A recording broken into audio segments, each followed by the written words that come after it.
Assalamualaikum warahmatullahi wabarakatuh. Perkenalkan, nama saya Alhanda Diharja, mata kuliah Hukum Internasional, dosen Ogian Davis Juanda, SH, LLM, CLA. Jadi, saya di sini akan menjelaskan tentang definisi hukum internasional. Seperti kita ketahui, hukum internasional adalah hukum bangsa-bangsa yang digunakan untuk menunjukkan kebiasaan dan aturan hukum yang berlaku dalam hubungan hukum internasional atau hukum negara untuk menunjukkan aturan yang kompleks. Adapun pengertian menurut para ahli.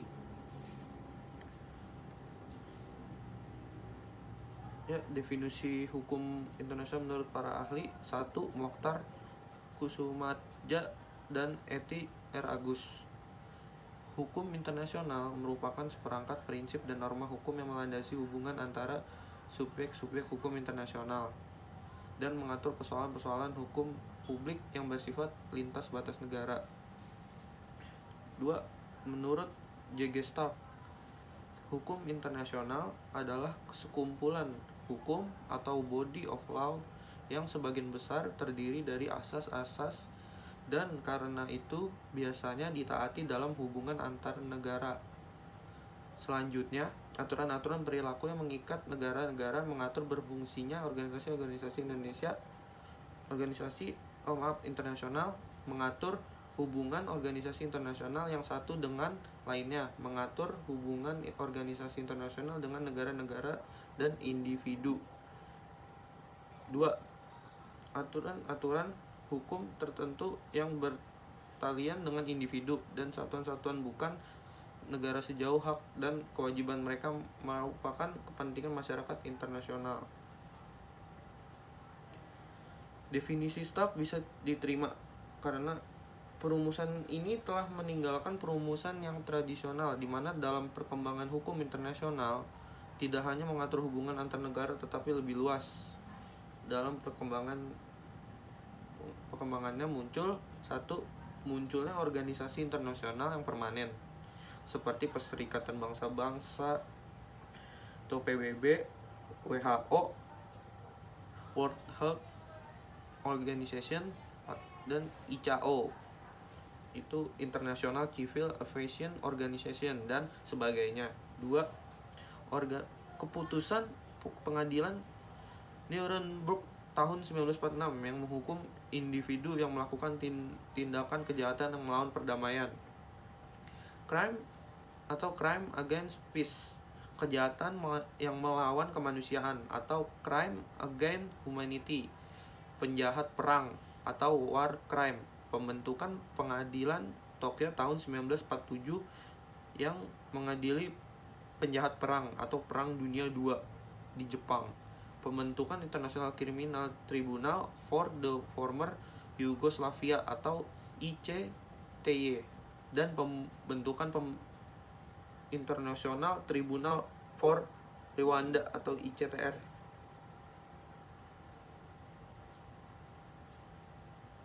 Itu ada lagi ubi sucitas atau ubi ius, itu yang bermakna di mana ada masyarakat maka tentu ada hukum. Hukum hanya ada dalam masyarakat dan tidak ada masyarakat tanpa suatu sistem hukum yang mengatur hubungan antara anggota masyarakat satu sama lain.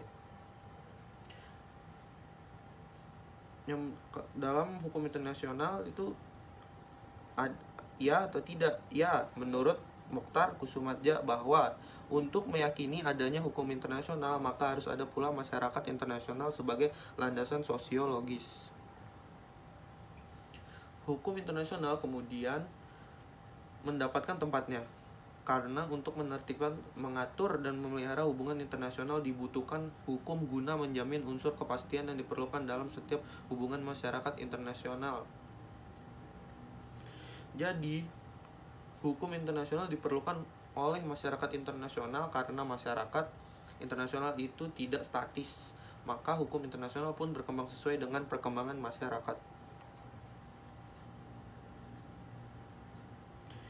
Syarat atau unsur yang dikatakan masyarakat internasional. yaitu ada satu, adanya negara yang merdeka. Dua, adanya hubungan antar negara yang merdeka. Tiga, ada hukum yang mengatur berapa jumlah total negara. PBB 195 ditambah negara parsial 201 mengakui kemerdekaan sendiri 204, Olimpiade 206 di FIFA 211. Perwujudan hukum internasional. 1. Hukum internasional umum, yaitu hukum internasional yang berlaku untuk semua masyarakat internasional tanpa melihat aliran pemerintahan, agama, ras, sistem ekonomi, dan lain-lain. Contohnya UDHR. Kedua, hukum internasional regional berkembang karena kebutuhan tertentu di suatu wilayah tertentu atau terbatas kawasan tertentu. Contoh ASEAN. Dan tiga, hukum internasional khusus tumbuh karena adanya kepentingan-kepentingan tertentu di mana kepentingan-kepentingan itu disepakati oleh dan dituangkan dalam perjanjian multilateral, dan peserta pada perjanjian multilateral tersebut tidak terbatas pada region tertentu, tetapi lebih ditekankan pada kepentingan bersama. Contohnya tuh kayak NATO dan OPEC. Asas-asas hukum internasional. 1. Asas teritorial, yaitu merupakan asas yang berdasarkan pada kekuasaan negara atas daerah atau wilayahnya. Itu. Kedua, asas kebangsaan. Asas ini memiliki kekuatan ekstra teritorial, artinya hukum negara tetap berlaku bagi seorang warga negara walaupun ia berada di negara lain. Ketiga, asas kepentingan umum, merupakan asas yang didasarkan pada kewenangan negara untuk melindungi dan mengatur kepentingan dalam kehidupan masyarakat. Asas-asas hukum dalam pelaksanaan hukum internasional. Prinsip umum yang diakui oleh masyarakat internasional, yaitu Pacta sunt servanda. Itu asas hukum yang menyatakan bahwa setiap perjanjian menjadi hukum yang mengikat bagi para pihak yang melakukan perjanjian. Ini terdapat pada pasal 26 Konvensi Wina tahun 1969. Equality right, yaitu negara yang memiliki hubungan atau yang saling mengadakan hubungan itu memiliki kedudukan yang sama di bawah hukum. Terus reciprositas atau asas timbal balik, tindakan yang dapat dibalas setimpal oleh suatu negara terhadap negara lain, baik tindakan yang memiliki sifat negatif ataupun positif. Itu ada lagi Cortes. Artinya itu setiap negara yang bersangkutan haruslah saling menghormati dan menjaga kehormatan negara satu sama lain. Itu ada lagi yang terakhir, rebus sixtantibus, asas yang berfungsi untuk memutuskan suatu perjanjian secara sepihak jika terdapat perubahan yang mendasar atau fundamental dalam keadaan yang bertalian dengan perjanjian internasional yang telah disepakati. Ya, sekian dari saya. Assalamualaikum warahmatullahi wabarakatuh. Terima kasih.